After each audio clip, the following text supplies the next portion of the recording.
मैं प्रशांत, तो आप सभी का फिर से एक बार मैं वेलकम करता हूं हमारी इस DSSB केवीएस और सीटेट की एनसीईआरटी बेस्ड क्लास में, जहां पर मैं विज्ञान के क्वेश्चन जो जीएस में और बाकी सभी एग्जामिनेशन में पूछे जाते हैं उन सभी क्वेश्चंस को कराने के साथ साथ आज की हमारी ये चौथी क्लास जो दमदार और शानदार जैसे हमेशा होती है उसी तरह से उसे आगे बढ़ाएंगे। और थोड़ी ही देर में दानिश सर भी आने वाले, थोड़ा सा अर्जेंट काम की वजह से थोड़ा वो बाहर गए, और जैसे ही मेरा क्लास हो जाता है लगभग 20 से 25 मिनट के बाद, उसके बाद दानिश सर भी आ जाएंगे, थोड़ी आपको राह देखनी पड़ेगी। तब तक मैं कंटिन्यू करता हूं। तो चलिए शुरुआत करते हैं हमारी आज की क्लास को, जिसका नाम है हमारी एनसीईआरटी बेस जो DSSB केवी और सीटेट की जो PYQ सीरीज है वो चला रहे हैं। तो सभी को बहुत बहुत वेरी वेरी गुड इवनिंग। और सभी लोग जो है सबसे पहले क्वेश्चन का आंसर देंगे जो मैंने आप सभी को कल होमवर्क दिया था।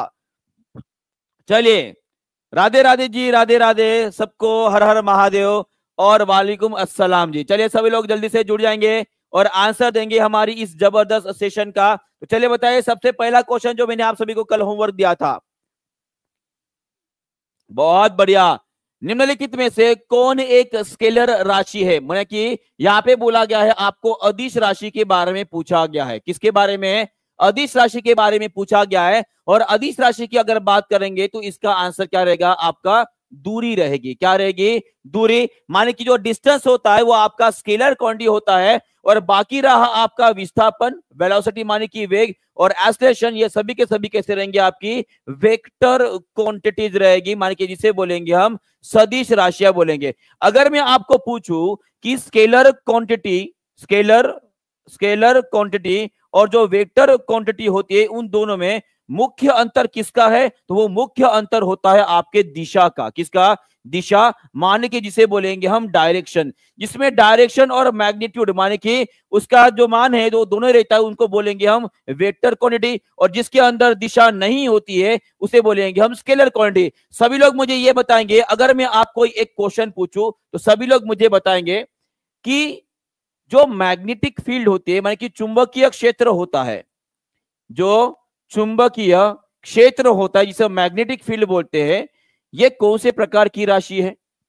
चलिए सभी लोग आंसर करेंगे जी। अदिश और सदिश में बहुत कंफ्यूजन होता है सर, प्लीज इसको अच्छे से पढ़ा दीजिए भी। बिल्कुल आपका पूरा का पूरा कंसेप्ट जो यहां पर मैं क्लियर कर दूंगा, ठीक है। ब्रिजेश जी थोड़ा सा अर्जेंट काम की वजह से जो है सर थोड़ा बाहर गए। जनरली कल भी जो उनका थोड़ा सा वो काम चल रहा है, थोड़ा सा आप ही के लिए चल रहा है, एक्चुअली एजुकेशनल पर्पस के लिए ही चल रहा है, तो उसी के संबंध में थोड़ा सा एक व्यक्ति से जो है मुलाकात करने गए हैं, आ जाएंगे, ठीक है। चलिए बताएंगे सभी लोग, इसका आंसर करेंगे सभी लोग। बहुत बढ़िया, बहुत बहुत बढ़िया, ठीक है। चलिए, तो चुंबकीय क्षेत्र का मतलब क्या होता है? इसे मैग्नेटिक फील्ड बोलते हैं। और इसकी दिशा की अगर मैं बात करूंगा, दिशा क्या रहेगी जी? चलिए इसकी दिशा के बारे में सभी लोग मुझे बताएंगे कि अगर मैं चुंबकीय क्षेत्र की अगर मैं बात करता तो उसकी दिशा क्या रहेगी? इसकी दिशा रहेगी आपकी उत्तर दिशा से। कहां से? उत्तर दिशा से दक्षिण दिशा की तरफ रहती है। कैसी रहती है? दक्षिण दिशा, माने कि नॉर्थ से साउथ की तरफ होती है, यह आपको ध्यान में रखना पड़ेगा।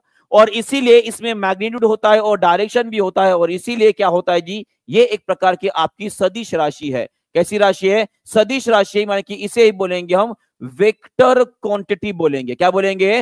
वेक्टर बोलेंगे। तो सभी लोग जो है मुझे चुंबकीय क्षेत्र का ऐसा यूनिट बता देंगे। देखते हैं कितने लोग इसका आंसर कर सकते हैं। इसकी ऐसा यूनिट क्या है जो बीपीएससी में बहुत बार क्वेश्चन पूछा गया है, और इस बार 17 बीपीएससी में भी उसके ऊपर क्वेश्चन पूछा गया है। चलिए, बहुत बहुत बढ़िया, बहुत बहुत बढ़िया। इसका उत्तर क्या रहेगा? इसका उत्तर रहेगा, ऐसा यूनिट रहेगा इसका टेस्ला। किसका रहेगा? टेस्ला। और टेस्ला को ही हम क्या लिखते हैं जी? वेबर पर मीटर स्क्वायर लिखा जाता है। क्या लिखा जाता है? वेबर पर मीटर स्क्वायर लिखा जाता है। और यहाँ पे कुछ बच्चे बोले कि सर वोल्ट रहेगा। जी जी, वोल्ट नहीं होता है, ठीक है, वेबर पर मीटर स्क्वायर होता है। और उसी तरह से अगर मैं इलेक्ट्रिक करंट के बारे में बात करूंगा, अगर मैं इलेक्ट्रिक करंट के बारे में बात करूंगा, इलेक्ट्रिक करंट माने कि विद्युत की अगर मैं बात करता हूं तो इसके बारे में आपका क्या ख्याल है? ये सदिश राशि होती है कि अदिश राशि होती है? और आप सभी लोग को पता है कि इलेक्ट्रिक करंट जो है वो जनरली पॉजिटिव एंड से निगेटिव एंड की तरफ दौड़ता है। मान कि इसके अंदर दिशा तो होती है, इसके अंदर क्या होता है, दिशा तो होती है। अगर दिशा हो रही है, फिर भी आपको बताना चाहूंगा कि इलेक्ट्रिक करंट जो होती है एक प्रकार की स्केलर क्वांटिटी है, जिसे हम बोलेंगे अदिश राशि होती है।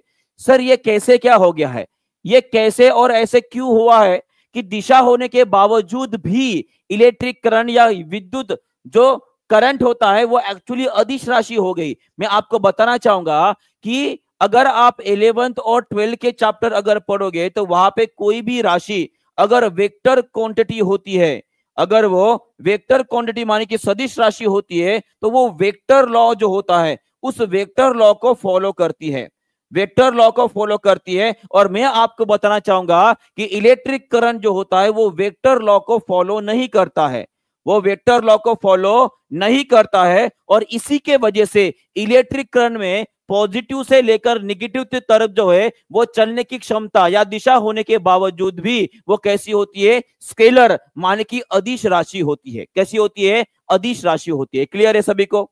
तो ये आपको क्लियर हो गया, इस क्वेश्चन का तरफ आंसर हो गया। और नेक्स्ट क्वेश्चन की तरफ बढ़तेंगे, चलिए इसका आंसर कर देंगे। इसका आंसर क्या रहेगा, ये आपके DSSS में पूछा गया क्वेश्चन है और साथ ही इसी टाइप का क्वेश्चन आपका सीटेट में भी पूछा गया है। तो सभी लोग इसका भी आंसर कर देंगे। इसका आंसर क्या रहेगा जी, चलिए बताइए।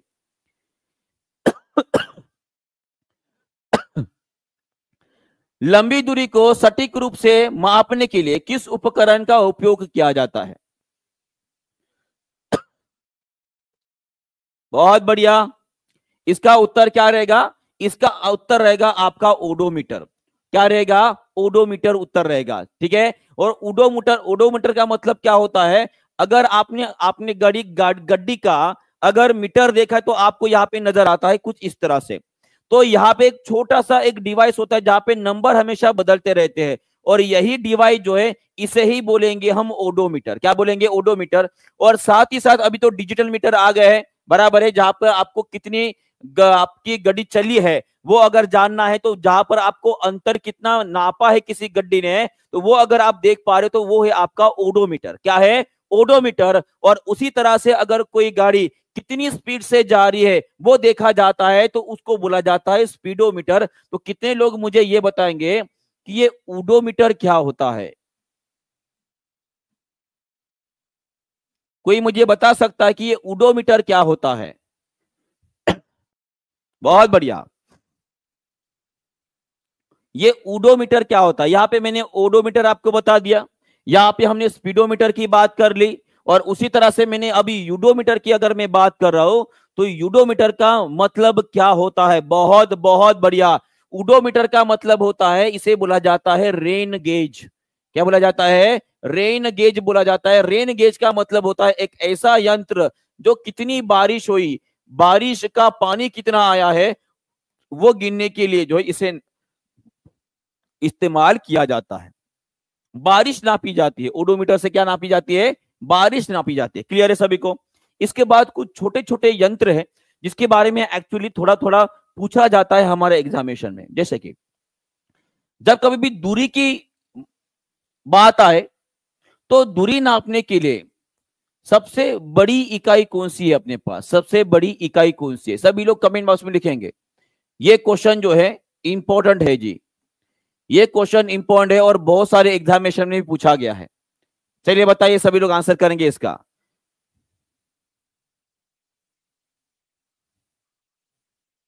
चलिए सभी लोग आंसर करेंगे इसका। इसका आंसर क्या रहेगा?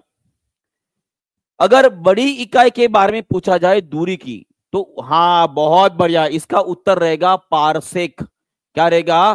पारसेक रहता है। और उसी तरह से इसमें एक और इकाई हमने पढ़े थे, एक था आपका एस्ट्रोनॉमिकल यूनिट और एक है आपका लाइट ईयर। तो ये जितने भी इकाई मैंने यहाँ पे लिखे ये सभी के सभी एक्चुअली दूरी नापने के लिए इस्तेमाल की जाती है। किसके लिए? दूरी नापने के लिए इस्तेमाल की जाती है। ओके जी, क्लियर है यहाँ पे? चलिए थोड़ा सा आगे बढ़ते हैं और कुछ जो है ऐसे डिवाइस के बारे में आपको पूछने वाला हूं जो सभी लोगों को पता है पर उसमें थोड़ा थोड़ा अंतर होता है। देखिए सबसे पहला होता है वो है आपका गैल्वानोमीटर।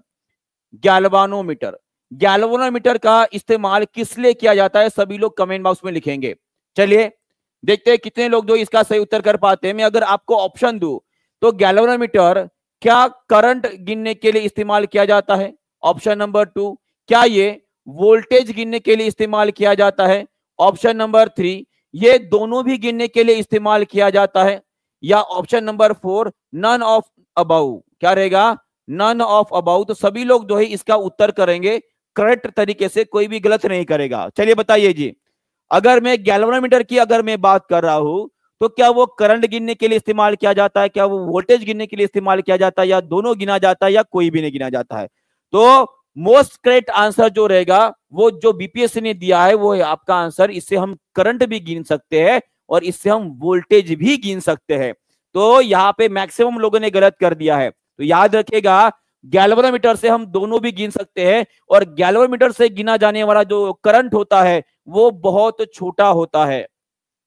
बहुत छोटा अमाउंट में करंट जो होता है उसे गिनने के लिए हम गैल्वेनोमीटर इस्तेमाल करते हैं। पर वही अगर मैं बात करूं एमीमीटर की, मैं अगर बात करता हूं एमीटर की, तो एमीटर का काम होता है ये एक्चुअली जो बड़े अमाउंट में करंट होता है, जो बड़ा करंट होता है, जो बड़ी विद्युत धारा होती है, उसे गिनने के लिए जो हम एमीटर का इस्तेमाल करते हैं। किसका?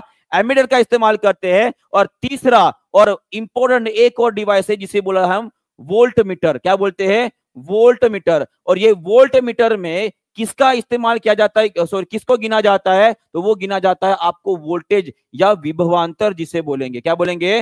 विभव को गिना जाता है। और एक बात और ध्यान में रखना है कि एमीटर को जब आप किसी भी सर्किट में इस्तेमाल करते हो, एमीटर को जब कभी भी किसी सर्किट में इस्तेमाल किया जाता है वो किस तरह से लगाया जाता है, ये भी एक क्वेश्चन बनता है। ठीक है, अगर मैं एमीटर की बात कर रहा हूं, अगर मैं एमीटर की बात कर रहा हूं तो एमीटर को किस तरह से लगाया जाता है सभी लोग यहां पर देखेंगे। देखिए, मान लीजिए ये कोई सर्किट है, ये पॉजिटिव एंड है, ये नेगेटिव एंड है, ये प्लस है, ये माइनस है। और इस सर्किट को कंप्लीट करने के लिए या इस सर्किट में से बहने वाला जो करंट आई है इसे गिनने के लिए मैं जब इसमें एमीटर लगाऊंगा तो एमीटर कुछ इस तरह से लगाऊंगा।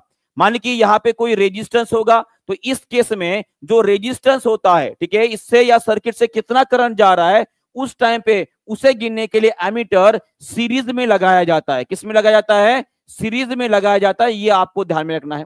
पर वही अगर मैं वोल्ट मीटर की बात करता हूं, वही अगर मैं वोल्ट मीटर की अगर मैं बात करता तो वोल्ट मीटर हमेशा किसी भी सर्किट में वो एक्चुअली किसी भी रेजिस्टेंस के अक्रॉस कितना पोटेंशियल ड्रॉप हो रहा है उसे गिनने के लिए वोल्ट मीटर हमेशा पैरेलली लगाया जाता है। कैसे लगाया जाता है?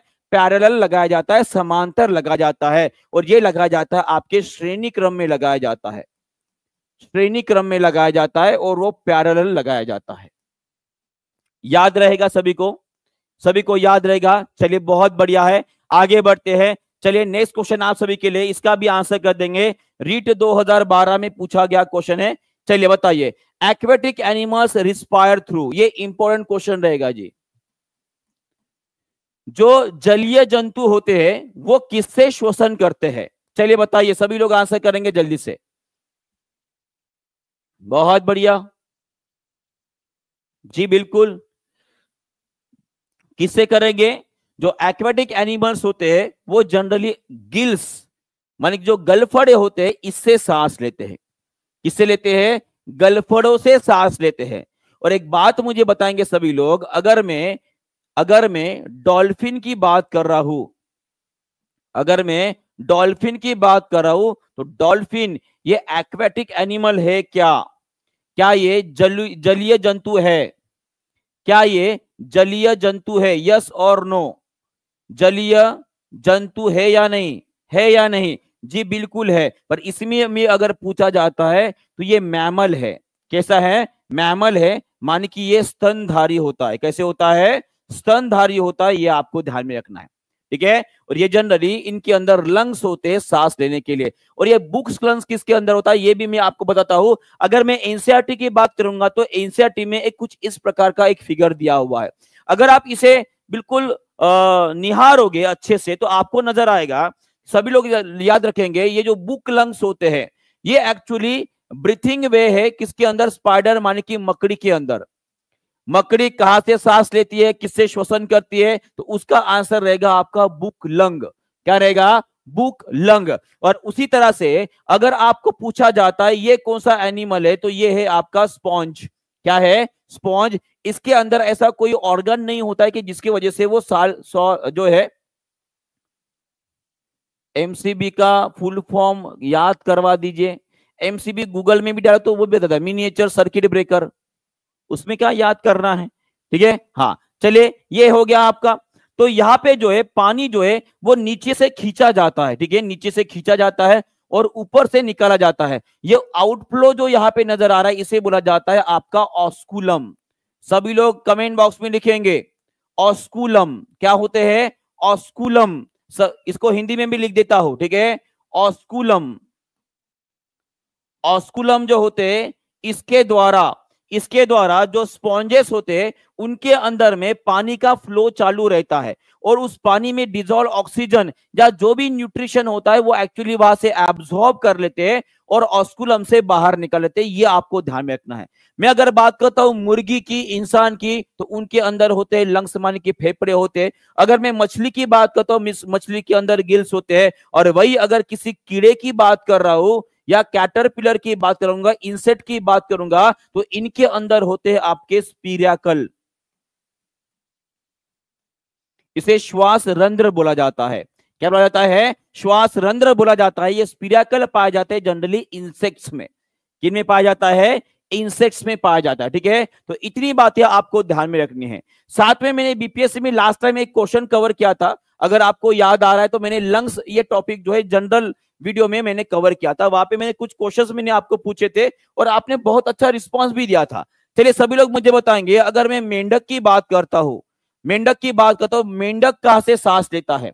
मैं अगर किसी भी कछुए की बात करता हूं, मैं अगर कछुआ की बात करता हूं, केंचुए की बात करता हूं, अगर मैं केंचुए की बात करता तो वो किससे सांस लेता है?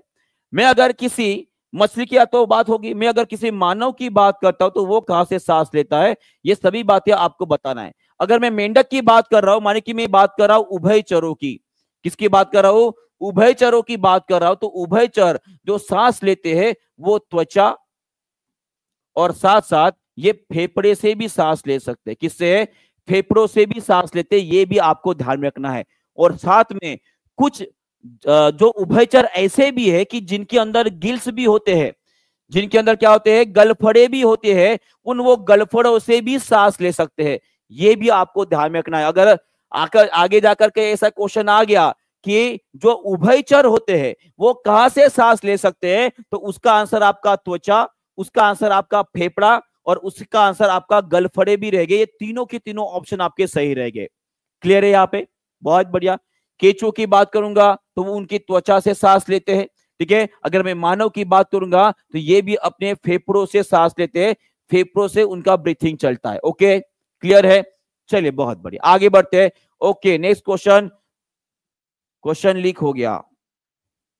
रीट 2011 में पूछा गया क्वेश्चन है, चलिए बताइए। इस टाइप का क्वेश्चन मैंने लास्ट सेशन में लिया था, अगर आपको याद आ रहा है। उस क्वेश्चन को मैंने बहुत अच्छे से भी एक्सप्लेन किया था, अगर आपको याद आ रहा है। वो क्वेश्चन बहुत ही बढ़िया आपको समझा था। ये भी अगर आपको याद आ रहा है तो सभी लोग इस क्वेश्चन का आंसर करेंगे कि घड़ी की जो स्प्रिंग होती है उसके अंदर जो संग्रहित ऊर्जा होती है वो कौन से रूप में होती है?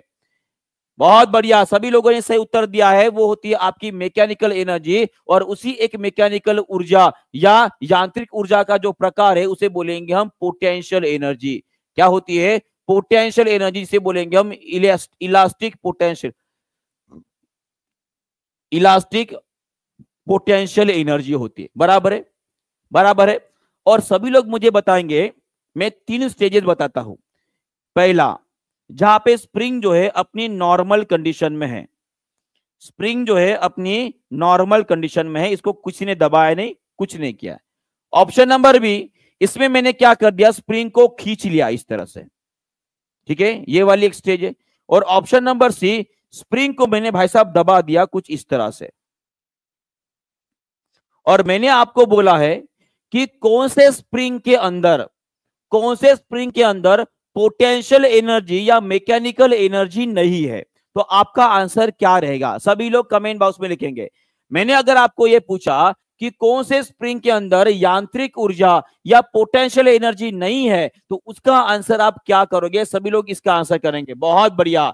तो इसका आंसर क्या रहेगा? इसका उत्तर रहेगा ऑप्शन नंबर ए, इसमें कोई भी ऊर्जा नहीं रहेगी, ऊर्जा नहीं रहेगी। एक तो स्प्रिंग को आप खींच लो तो इसमें पोटेंशियल एनर्जी या यांत्रिक ऊर्जा आ जाएगी। अगर इस स्प्रिंग को मैंने दबा दिया, माने कि इसमें क्या हुआ, उसका कुछ ना कुछ विस्थापन हुआ है। क्या हुआ है? विस्थापन हुआ है। अगर आपको याद आ रहा है तो पोटेंशियल एनर्जी का मैंने फार्मूला लिखा था, वो था आपका हाफ के इंटू एक्स स्क्वेयर। क्या था? हाफ के इंटू एक्स स्क्वेयर। और यहाँ पे एक्स जो नजर आ रहा है वो एक्चुअली स्प्रिंग में जो हमने विस्थापन किया है, खींचा है या दबाया है, उस विस्थापन को बोला जाता है यहाँ पे एक्स।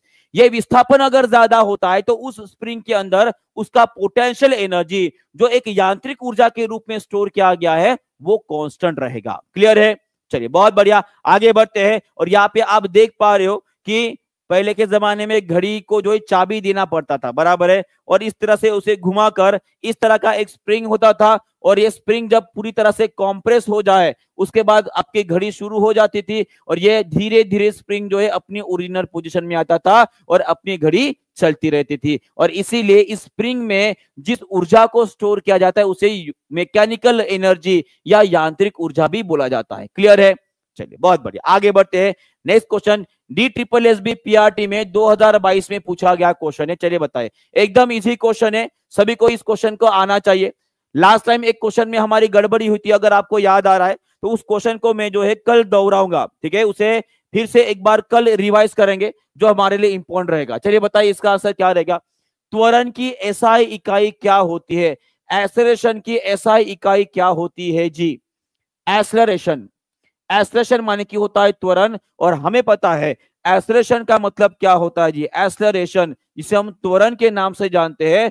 अगर हमने वेलोसिटी को बदला समय के साथ, या इसे ही हम dv अपॉन dt लिखते हैं, इसी का मतलब क्या होता है? इसी का मतलब होता है आपका त्वरण। और त्वरण की इकाई क्या आएगी? वेलोसिटी को गिना जाता है मीटर पर सेकंड में, और समय को गिनेंगे हम सेकंड में, तो उत्तर आ जाएगा आपका मीटर पर सेकंड स्क्वायर। और यही आपका उत्तर रहेगा ऑप्शन नंबर बी।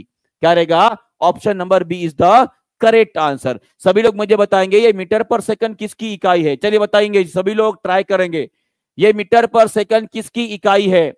मीटर पर सेकंड किसकी इकाई है? चलिए बताइए जी। बिल्कुल रानी जी, जो अगला क्लास रहेगा हमारा वहां पे बेसिक फंडामेंटल यूनिट्स और डिराइव्ड यूनिट्स के कुछ क्वेश्चंस लेकर आऊंगा, और वहां पे वो कंसेप्ट जो है क्लियर करने की पूरी कोशिश करूंगा जी। बहुत बहुत धन्यवाद आपके राय के लिए। तो मीटर पर सेकंड ये एक्चुअली आपके गति और वेग दोनों की भी इकाई रहेगी, गति और वेग दोनों की भी इकाई रहती है, ये आपको क्लियर रहना। चलिए बढ़िया, हाँ जी बिल्कुल बिल्कुल सही बात बोले आपने, ठीक है। चलिए नेक्स्ट क्वेश्चन की तरफ बढ़ते हैं। नेक्स्ट क्वेश्चन की तरफ बढ़ते हैं। नेक्स्ट क्वेश्चन है DSSB लोकल डिविजनल क्लर्क में पूछा गया क्वेश्चन है 2014 का। चलिए बताइए इसका आंसर। और मैंने आपको बोला भी है कि ये प्रकाश वर्ष के बारे में हमारे भारत में होने वाली एक लोकल एग्जामिनेशन से लेकर यूपीएससी तक हर एग्जामिनेशन में इसके ऊपर क्वेश्चन पूछा गया है। हर एग्जामिनेशन में, एक भी एग्जामिनेशन ऐसी छुट्टी नहीं है कि उस स्टेट में इस क्वेश्चन को पूछा ना गया हो। तो उसका उत्तर क्या रहेगा जी? आपकी दूरी रहेगी। माने कि प्रकाश वर्ष जिसे हम लाइट ईयर बोलते हैं, ये किसकी इकाई है? ये दूरी माने कि डिस्टेंस को गिनने का इकाई है, डिस्टेंस के गिनने की इकाई रहेगी। सभी लोग मुझे बताएंगे, अगर मैं भार की बात करता हूं जिसे हम वेट बोलते हैं, क्या बोलते हैं? वेट बोलते हैं, तो वेट की इकाई क्या रहेगी? सभी लोग कमेंट बॉक्स में लिखेंगे। अगर मैं प्रकाश की तीव्रता की अगर मैं बात करता हूं तो इसकी इकाई क्या रहेगी? अगर मैं तापमान की बात करता तो इसकी इकाई क्या रहेगी? सभी लोग आंसर करेंगे। चलिए बताइए। थोड़ा सा मैं बाजू हो जाता हूं ताकि आपको क्लियरली नजर आ जाए। तो सभी लोग जो है एक एक करके सबसे पहले मुझे ये बताएंगे कि भार जिसे हम वेट के नाम से जानते हैं, वेट की इकाई क्या रहेगी? चलिए बताएंगे सभी लोग फास्ट। बहुत बढ़िया क्वेश्चन है, इसके ऊपर से बहुत सारे क्वेश्चन आपको जो है क्लियर हो जाएंगे। चलिए बताएंगे सभी लोग इसकी आंसर क्या रहेगा जी? बहुत बढ़िया, बहुत बहुत बढ़िया, सभी लोग आंसर कर रहे हैं। और मैक्सिमम लोगों ने जो है यहाँ पे बहुत सारे लोगों ने गलत भी आंसर दे दिया है। वेट का मतलब क्या होता है? W इज इक्वल टू होता है हमारा M इंटू जी। क्या होता है? m इंटू जी। और लास्ट टाइम मैंने आपको बताया था कि ये वेट नथिंग बट तो एक प्रकार का गुरुत्वीय बल है। ये क्या है? एक प्रकार का गुरुत्वीय बल है। और इसी ग्रेविटेशनल फोर्स, अगर मैं बल की बात करता हूं तो इसकी इकाई क्या आएगी? आपकी फोर्स की इकाई क्या होती है? न्यूटन होती है। क्या होती है? न्यूटन होती है। और न्यूटन का मतलब क्या होता है जी? केजी मीटर पर सेकंड स्क्वायर होता है। अगर आप इसे सॉल्व करोगे तो मास हम गिनेंगे किलोग्राम में, जी का यूनिट होता है मीटर पर सेकंड स्क्वायर। तो ये वाली इकाई और ये वाली इकाई दोनों कंपेयर करके देखिए, आपको समझ में आ जाएगा कि वेट कुछ और नहीं बल्कि एक प्रकार का बल होता है। क्या होता है? बल होता है। और उसके बाद अगर मैं प्रकाश की तीव्रता की बात करूंगा, जिसे हम ल्यूमिनस इंटेंसिटी बोलते हैं, ल्यूमिनस इंटेंसिटी बोलते हैं, तो इसकी इकाई हमने क्या पढ़ी थी? अगर आपको याद आ रहा है तो इस इकाई को हम गिने थे कैंडेला में गिने थे। किसमें गिने थे? कैंडेला में गिने थे। किसमें गिने थे? कैंडेला में गिने थे। ये आपको ध्यान में रखना है। लिख भी देता हूं यहां पे, इसकी इकाई रहेगी आपकी कैंडेला। क्या इकाई रहेगी? कैंडेला रहेगी। और उसी तरह से अगर तापमान के बारे में पूछा जाता है, सभी लोग कमेंट बॉक्स में लिखेंगे। अभी मैंने वो तो बता दिया। और ल्यूमिनस इंटेंसिटी एक प्रकार की फंडामेंटल फिजिकल क्वांटिटी होती है। क्या होती है? फंडामेंटल फिजिकल क्वांटिटी होती है, भौतिक राशि होती है। आपको ध्यान में रखना है, ठीक है। और उसी तरह से अगर मैं तापमान के बारे में पूछूंगा तो तापमान की ऐसा यूनिट क्या होती है? तो वो होती है आपकी केल्विन होती है। कोई भी डिग्री सेल्सियस नहीं बोलेगा, कोई भी डिग्री सेल्सियस नहीं बोलेगा, ठीक है, याद रहेगा। चलिए नेक्स्ट क्वेश्चन की तरफ बढ़ते हैं। नेक्स्ट क्वेश्चन केवीएस पीआरटी में पूछा गया क्वेश्चन है 2018 में। यहां पे पूछा गया है कि वैट सेकंड, वैट सेकंड किसकी इकाई है? जिसने इसका उत्तर दे दिया है ना, समझ लीजिएगा उसका जो यूनिट वाला कंसेप्ट है वो क्लियर है, ठीक है। थोड़ा बहुत आगे पीछे कभी कभी हो जाता है, पर एक्चुअली ये यूनिट को देखकर आपको समझ में आना चाहिए कि क्या इसका उत्तर रहेगा। और यहां पे सभी के सभी लोगों ने, सभी के सभी लोगों ने गलत उत्तर दिया है। सभी के सभी लोगों ने गलत उत्तर दिया है। सभी के सभी, एक भी नहीं, एक भी नहीं। अरे भाई,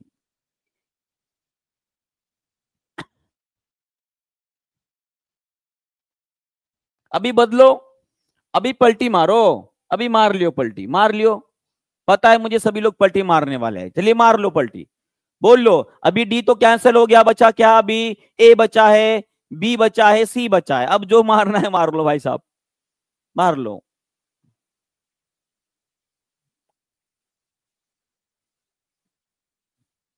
क्लियर है? तो इसे सॉल्व करके देखते, ठीक है। आपको एकदम बेसिक फंडामेंटल तरीके से मैं आपको बता रहा हूं। देखिए एक बात मुझे बताइए, पावर इज इक्वल टू क्या होता है? Work done per unit time होता है। क्या होता है? Work done per unit time होता है। और पावर की इकाई हम लिखते हैं वैट।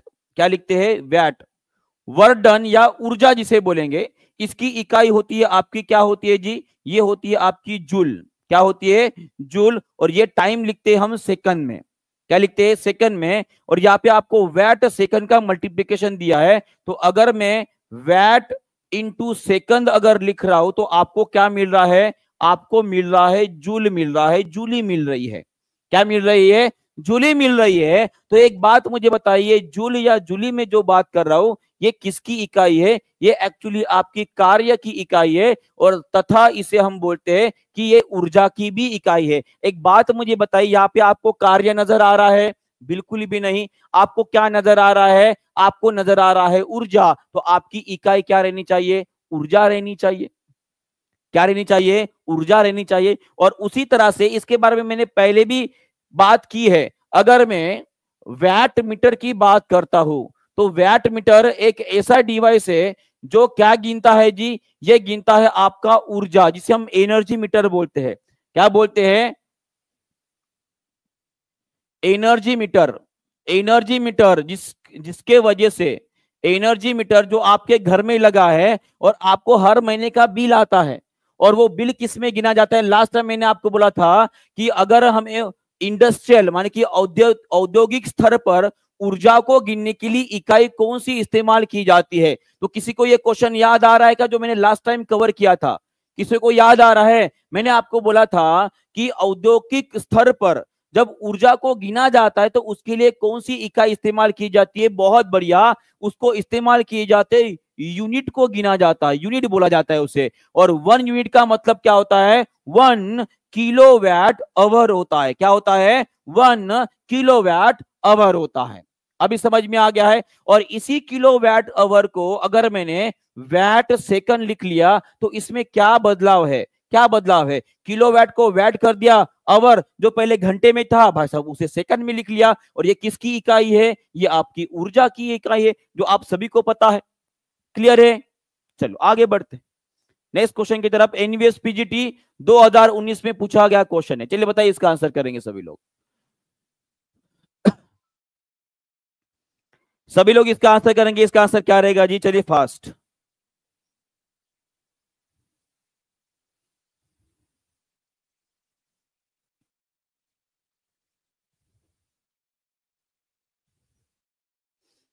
बहुत बढ़िया, जल्दी जल्दी आंसर करेंगे। इसका आंसर क्या रहेगा? 36 किलोमीटर प्रति घंटा। 36 किलोमीटर प्रति आवर। इसे हमें कन्वर्ट करना है मीटर पर सेकंड में। सबका आंसर आ गया है? देखो इसमें भी कंफ्यूज लग रहे हैं, कोई ए बोल रहा है, कोई सी बोल रहा है। देखो इसे कैसे सॉल्व किया जाता है, एकदम सिंपल है। ठीक है, 36 जैसा है वैसा ही रखिए। Kilometre, 1 kilometre is equal to होता है आपका 1000 मीटर। कितना होता है? 1000 मीटर। और नीचे में आया आपका घंटा, माने कि आवर आया है, तो 1 आवर इज इक्वल टू कितना सेकंड होता है? वो होता है 3600 सेकंड होता है। ये कन्वर्ट हो गया आपका मीटर पर सेकंड में। मैंने क्या क्या सबको समझ में आ गया है? मैंने इस किलोमीटर को कन्वर्ट किया मीटर में, वो कितना होता है? 1000 मीटर।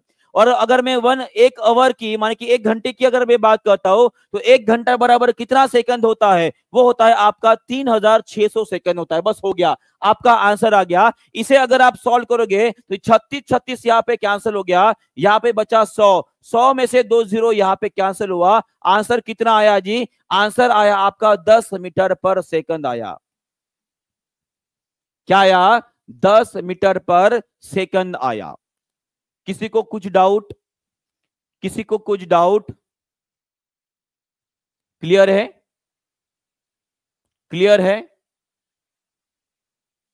और इसे अगर डायरेक्ट कन्वर्ट करना है तो मैं आपको एक सीधा साधा उपाय बताता हूं।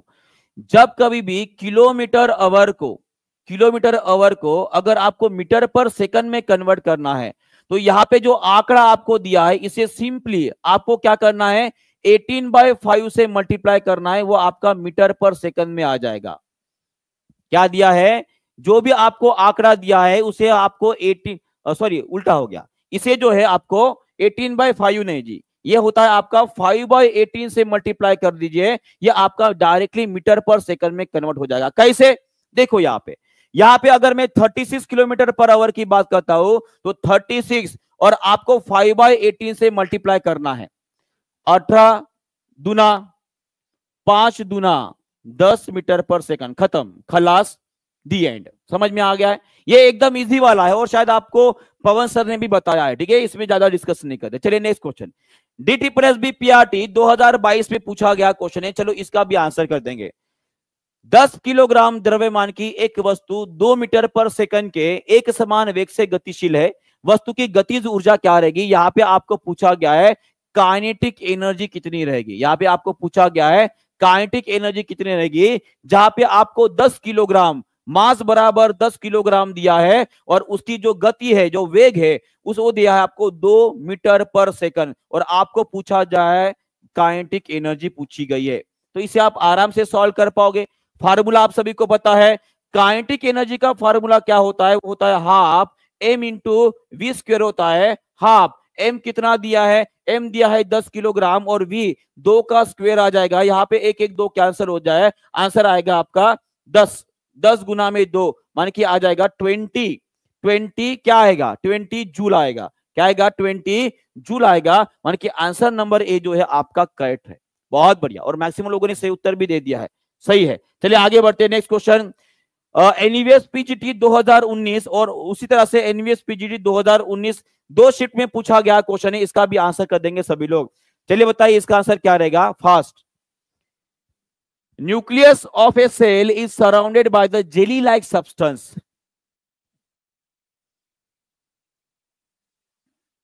बहुत बढ़िया, बहुत बढ़िया, सभी लोग सही उत्तर कर रहे हैं। कोई भी एक दूसरे का उत्तर देखकर आंसर नहीं करेगा, ठीक है।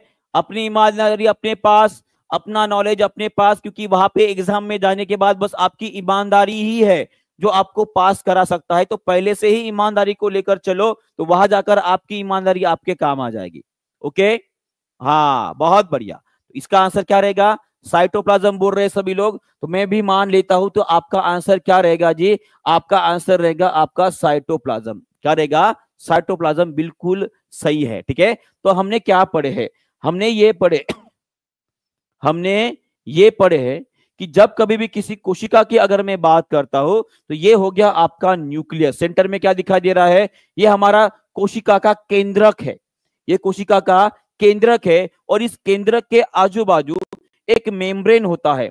इस केंद्रक के आजू बाजू एक मेम्ब्रेन होता है, उसको बोलते हैं हम न्यूक्लियर मेम्ब्रेन। क्या होता है? न्यूक्लियर मेम्ब्रेन होता है। उसे बोलेंगे हम केंद्रक की झिल्ली। क्या बोलेंगे? केंद्रक की झिल्ली। और इस केंद्रक के झिल्ली के पास बाजू बाजू ये पूरा जो आपको दिख रहा है, यहाँ पे एक जेली लाइक सब्सटेंस होता है, स्टिकी स्टिकी सब्सटेंस होता है। उसे हम क्या बोलेंगे? उसे बोलेंगे हम कोशिका द्रव्य या साइटोप्लाज्म बोलेंगे, जो कि लगभग 90% जो है पानी से बना होता है। कितना होता है? 90% उसमें पानी होता है, और 10% जो है कुछ कार्बनिक और अकार्बनिक पदार्थ होते हैं उसमें। क्लियर है? क्लियर है। और उसी तरह से अगर मैं आपको पूछूं कि कोशिका के ऊपर जो है एक झिल्ली होती है, कोशिका के ऊपर जो है एक पतली झिल्ली होती है, इस झिल्ली को क्या बोला जाता है? चलिए सभी लोग कमेंट बॉक्स में लिखेंगे। हर किसी कोशिका के ऊपर एक पतली झिल्ली होती है, उसको हम क्या बोलते हैं? बहुत बढ़िया। इसे बोला जाता है प्लाज्मा मेम्ब्रेन, या इसे ही बोला जाता है सेल मेम्ब्रेन। क्या बोला जाता है? सेल मेम्ब्रेन बोला जाता है।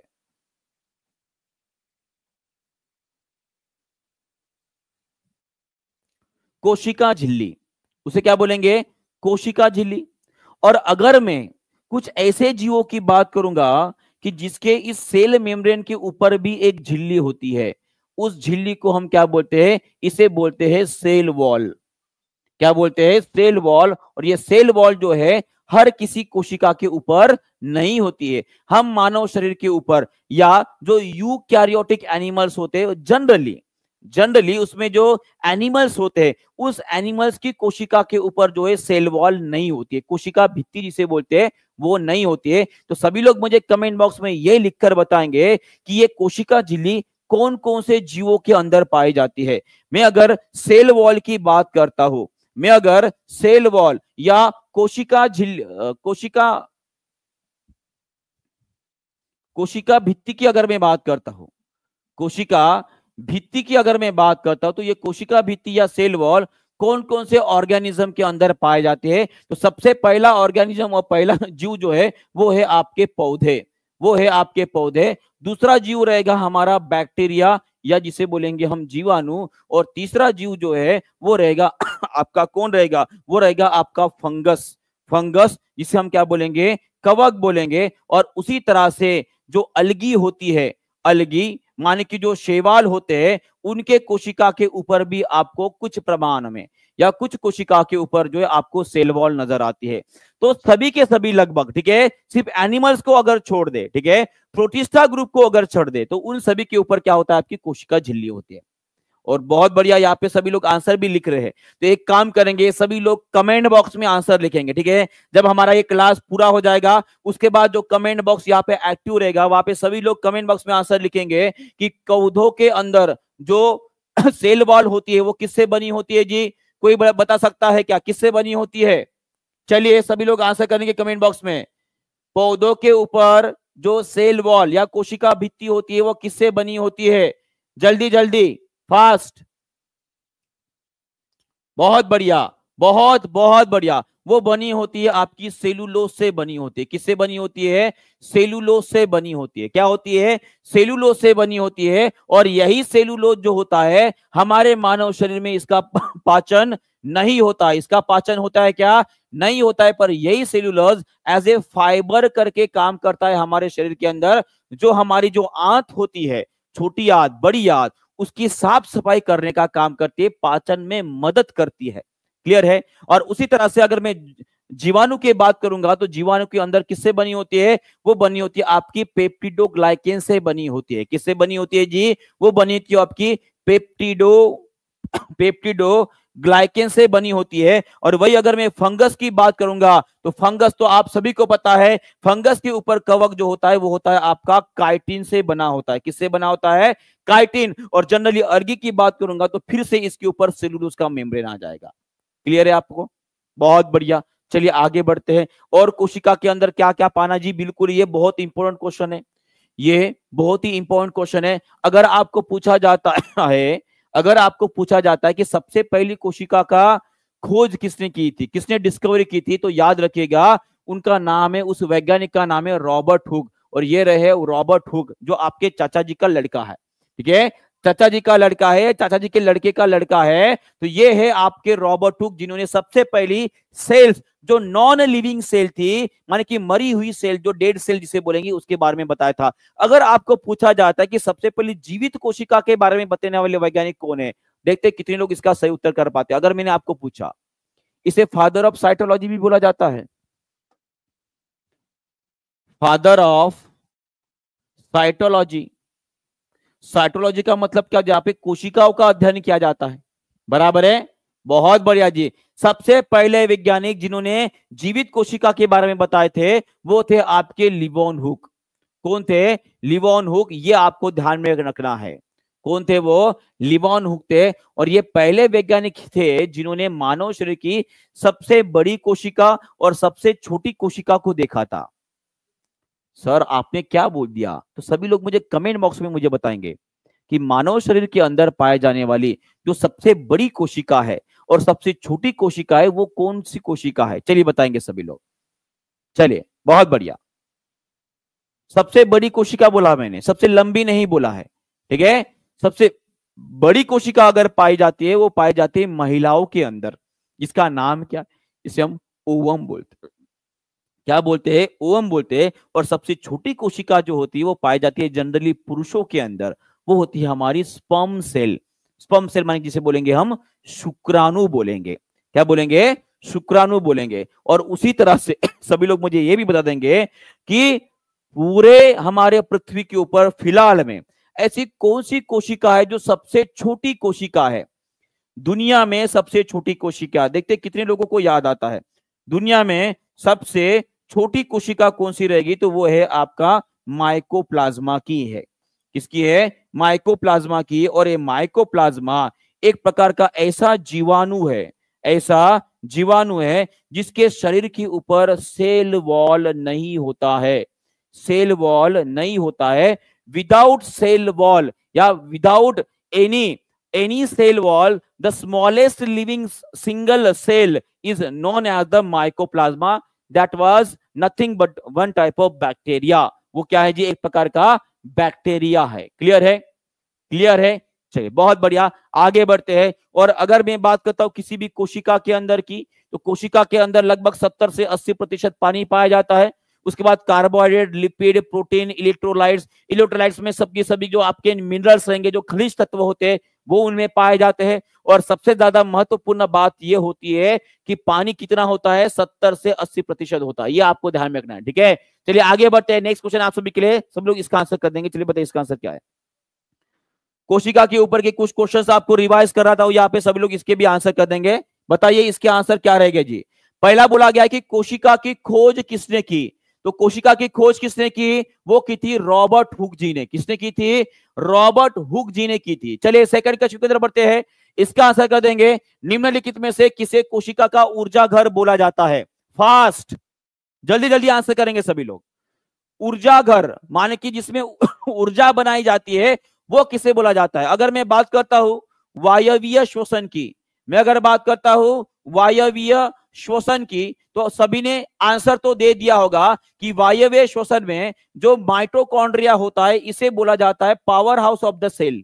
क्या बोलते हैं? Powerhouse of the cell बोला जाता है। और वायवीय श्वसन की अगर मैं बात करता हूं तो माइटोकॉन्ड्रिया के अंदर कितने एटीपी बनते हैं, कितने एटीपी बनते हैं, तो इसका आंसर रहेगा आपका 36 एटीपी बनते हैं। कितने बनते हैं? माइटोकॉन्ड्रिया के अंदर 36 एटीपी बनते हैं। और बाकी की 2 एटीपी कहां पे बनेंगे? बाकी के 2 एटीपी क्या बनते हैं? आपको बताया था कि वायवीय श्वसन में टोटल होते हैं आपके 38, उसमें से 36 बने माइटोकॉन्ड्रिया के अंदर, और 2 कहां पर बनेंगे? ये बनेंगे आपके साइटोप्लाज्म के अंदर। कहां पे बनेंगे? साइटोप्लाज्म माने कि कोशिका द्रव्य में बनते हैं। और टोटल मिला के कितने हो गए आपके? 38 हो गए। बराबर है। चलिए सभी लोग मुझे बताएंगे कि ये राइबोसोम जो होते हैं इसका कार्य कौन सा होता है? तो कोशिका के अंदर राइबोसोम ये प्रोटीन बनाने वाले घर के नाम से जाना जाता है, प्रोटीन का घर माना जाता है। और अगर मैं गोल्जी एपेरेटस की अगर मैं बात करता हूं तो गोल्जी एपेरेटस का एक काम होता है ट्रांसपोर्ट इंपोर्ट का। ये कौन सा काम करते हैं? ट्रांसपोर्ट इंपोर्ट का काम करते हैं। क्या ट्रांसपोर्ट और इंपोर्ट करते हैं? तो ट्रांसपोर्ट करते हैं आपके प्रोटीन, ट्रांसपोर्ट करते हैं आपके वसा, और उसी तरह से जो अपशिष्ट पदार्थ होते हैं उनको भी कोशिका के बाहर निकालने में मदद करने वाली जो ऑर्गन होते हैं उनको बोला जाता है गोल्जी एपेरेटस बोला जाता है। क्या किया जाता है? Golgi apparatus. क्लियर है? क्लियर है? बहुत बढ़िया, समझ में आ गया है। चलिए आगे बढ़ते हैं। चलिए नेक्स्ट क्वेश्चन की तरफ बढ़ते हैं। तो चलो बताइए इसका आंसर क्या रहेगा फास्ट। ऐसा कौन सा सेल ऑर्गन है जो प्लांट्स के अंदर पाया जाता है बट नॉट इन एनिमल? माने कि पादप कोशिका के अंदर पाया जाता है और वो, बहुत बढ़िया जी, और वो किसी भी एनिमल के अंदर हमें नहीं मिलता है। इसका उत्तर क्या है? इसका सीधा सीधा आंसर आप सभी लोग देंगे। इसका आंसर रहेगा आपका सेल वॉल, माने कि कोशिका भित्ति। इसका आंसर क्या रहेगा? कोशिका भित्ति रहेगा। ये आपको ध्यान में रखना है। क्लियर है? जस्ट अभी अभी मैंने आप सभी को बताया। और कोई चीज है क्या आप मुझे बता सकते हो कि जो पादप के अंदर पाया जाता है, पादप कोशिका के अंदर पाया जाता है, पर वही चीज किसी भी जंतु कोशिका में नहीं होती है? कोई बता सकता है क्या? कोई बता सकता है? कोई एक और कोई चीज है?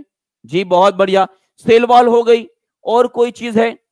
जी कोई चीज है? जी बिल्कुल चीज है, एक और चीज है, उसे बोलेंगे हम क्लोरोप्लास्ट या क्लोरोफिल। क्लोरोप्लास्ट या जो क्लोरोफिल होती है ये जंतु कोशिका में नहीं पाई जाती है।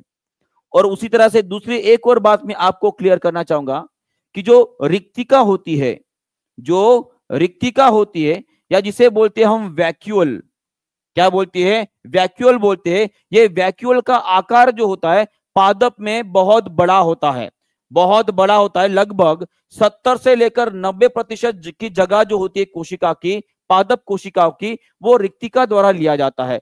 पर अगर मैं जंतु कोशिका की बात करूंगा तो जंतु कोशिका में वो बहुत छोटे होते हैं। कैसे होते हैं? बहुत छोटे होते हैं। क्लियर है? क्लियर है? और उसी तरह से अगर मैं आपको बात बोलूंगा कि पादप कोशिकाओं के अंदर माइटोकॉन्ड्रिया की संख्या कम होती है और वही जंतु कोशिका के अंदर माइटोकॉन्ड्रिया की संख्या ज्यादा होती है, लगभग 50 से 500 के बीच में होती है। क्लियर है?